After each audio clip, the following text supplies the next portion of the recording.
Facing a sharp spike in violence in eastern Ukraine and warnings that Russia plans to invade, Ukraine's President Zelensky has called on Russia's President Putin for a meeting.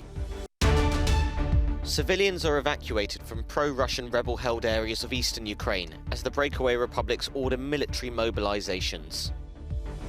Storm Eunice sweeps across northwestern Europe, causing at least 14 deaths, extensive property damage, as well as massive power cuts and travel disruption. Touring the front line of the nearly 8-year separatist conflict in eastern Ukraine. The interior minister of the country comes under a shelling attack.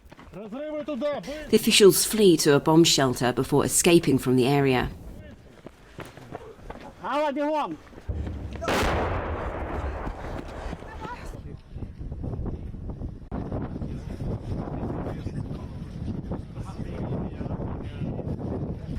Saturday saw more than 1,500 ceasefire violations in eastern Ukraine in a single day, the highest number recorded this year according to the Organisation for Security and Cooperation in Europe.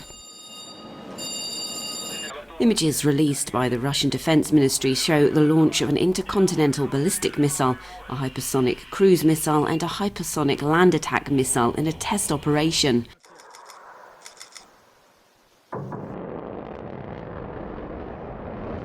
But Josep Borrell, High Representative on behalf of the EU, says there are no grounds for allegations coming from the Russian-backed eastern Ukraine regions of a possible Ukrainian attack.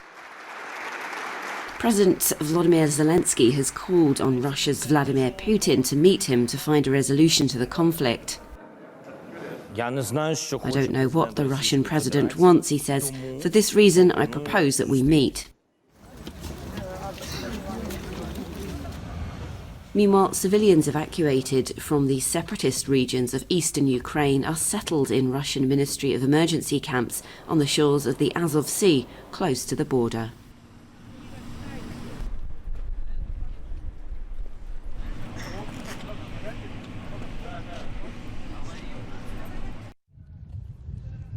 The scars of increased shelling between Ukrainian forces and the forces of rebel-held areas in the Donbass region. On Saturday, top Ukrainian military officials came under fire when taking a tour of the front lines. And now, separatist leaders announce a full military mobilization. I appeal to all the men of the Republic who are able to hold weapons in their hands to stand up for their families, their children, wives, mothers. Together, we will achieve the desired and necessary victory for us all. We will protect Donbass and all Russian people. And in the middle, innocent civilians. An evacuation of women, children and retirees to Russia from the Donetsk and Luhansk breakaway republics is now underway. Both claim that a military invasion from Kiev is imminent, although the Ukrainian government has denied this. Meanwhile, Russian President Vladimir Putin personally oversees military drills with his Belarusian counterpart. They involve ballistic missiles such as these, and add to Western fears that they could be used as a cover for an invasion, although Moscow has constantly denied this. Yet so far, in Kiev's Maidan Square, scene of the revolution of 2014 that swept away a pro-Russian government, there's a distinct lack of panic. In general, as you can see in the streets of Kiev and other cities, people enjoyed this, something that we call reasonable negligence about this. So everybody keeps pretty calm, pretty consolidated, and I think it's a good sign. It's a good argument against any sort of military action against Ukraine. On the front line, these sounds are now increasingly common. As the situation deteriorates, many soldiers are braced for the worst. A large tree crashes onto a double-decker bus near London as Storm Eunice ripped through the UK. The storm's high winds felled trees, cancelled train services and ripped sections off the roof of London's O2 Arena. At least 4 people died in Britain and about 400,000 people were without power. A gust measuring 196 kilometres per hour, thought to be the strongest ever in England, was recorded on the Isle of Wight by the UK Weather Service. Storm Zeynep, the second storm hitting Germany in 3 days, has left 3 people dead and transport severely disrupted. 2 trucks overturned at the Thames Sound Bridge, which connects the island in the Baltic Sea with the mainland. And drivers were rescued from submerged cars on flooded streets in Hamburg as residents dealt with the aftermath of the storm.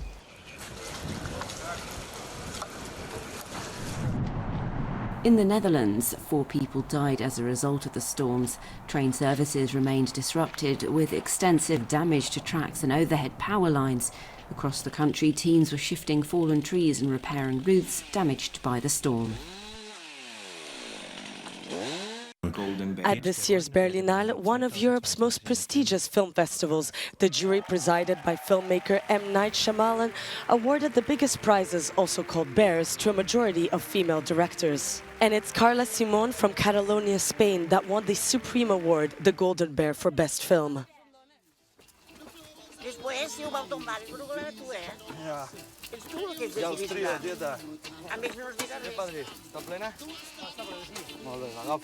Her movie, shot with non-professional actors, takes place over the course of a summer and follows a family of peach growers whose livelihood is threatened when the owner of their land decides to replace the trees with solar panels.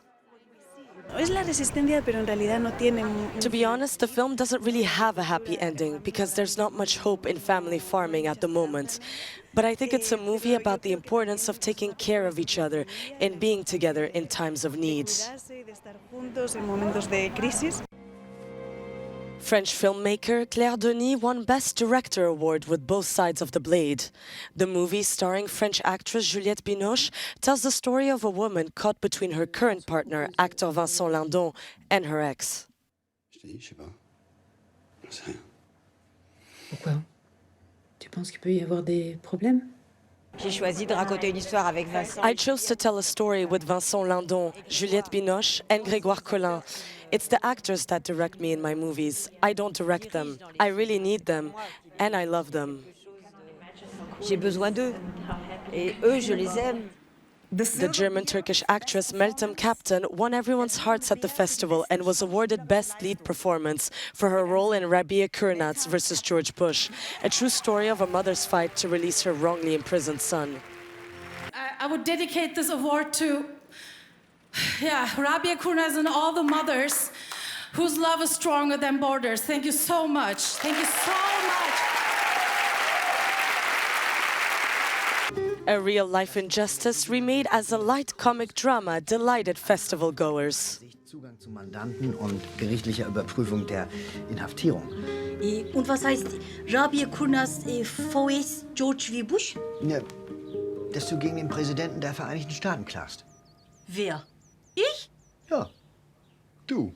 The films selected for this year's Berlinale are screening until Sunday evening. China's Su Yi Wenjing and Han Kong win gold in the pair's figure skating by just 63/100ths of a point. The pair, who missed out by another razor-thin margin on the gold 4 years ago, earned China its 9th gold medal at the Games. Sweden's Niklas Edin captained the Nordic nations curling team to gold, establishing himself as the most decorated skipper in history. They beat Britain 5-4 in the first extra-end final in Olympic history. Irene Schouten has won an incredible 3rd gold medal at the Beijing Olympics, outsprinting Canada's Ivany Blondin to win the women's mass start speed skating event. She also won the 3,000 and 5,000 metres. And in the last event of the men's speed skating, Bart Swings of Belgium captures the gold medal in the mass start event. He improved on the silver he won in Pyeongchang 4 years ago in a stunning finish. The Russian Alexander Bolshanov sprinted to his 3rd Olympic gold medal, winning a 30-kilometre mass start cross-country ski race that was rescheduled and shortened because of strong wind and freezing temperatures. So, as things stand at the Games, Norway is in the lead with 15 gold medals, followed by Germany on 11, China on 9, and the USA, Sweden and the Netherlands on 8 each. The 2-week Games are set to close on Sunday.